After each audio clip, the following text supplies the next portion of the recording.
You walk up to the cash register. You hold your credit card near the little black box, wait for the beep, and walk away. To process that payment securely, your card had to execute a complex cryptographic algorithm. It had to perform high-level math.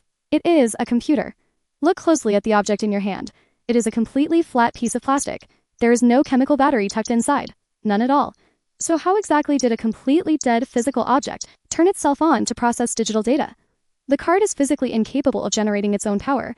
To make that transaction happen, it has to actively steal electricity from the surrounding environment. To understand this theft, look past the plastic. Shine a light through a contactless card, and you'll see a dark shadow. That shadow is a massive coil of copper wire running around the perimeter. It routes inward, snapping directly onto the central microchip. While this wire functions as an antenna to transmit data, its primary physical role is to act as a miniature, dormant power plant. The card carries all the electrical infrastructure needed to generate power. What it lacks is the physical momentum to kickstart the process. To operate that dormant power plant, the card relies on a bizarre law of physics discovered in the early 19th century. In 1831, a scientist named Michael Faraday realized that electricity and magnetism are interconnected states of the exact same force. Faraday found that taking a magnet and waving it near a coil of copper wire violently pushes the electrons trapped inside the copper. Waving a magnet near a wire directly creates electricity. This is known as electromagnetic induction. Every major power generation method relies on this exact principle. Hydroelectric dams simply use different techniques to spin giant magnets inside giant coils of wire.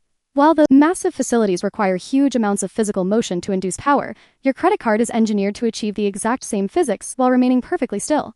Back at the cash register, the payment terminal is highly active.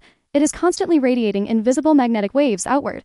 The terminal mechanically fluctuates this intense magnetic field exactly 13.56 million times every single second. When you bring your card within a few inches of that terminal, those rapid, invisible magnetic waves violently crash into the hidden copper coil. Because the magnetic field is fluctuating at such an extreme speed, it aggressively pushes and pulls the dormant electrons trapped inside the card's wire. In a fraction of a second, completely out of thin air, an electrical current is born inside your card. This current races to the microchip. The chip wakes up, calculates a one-time cryptographic code, and alters the field for approval. The transaction is successful solely because a totally dead piece of plastic weaponized the terminal's own aggressive magnetic energy to bring itself to life.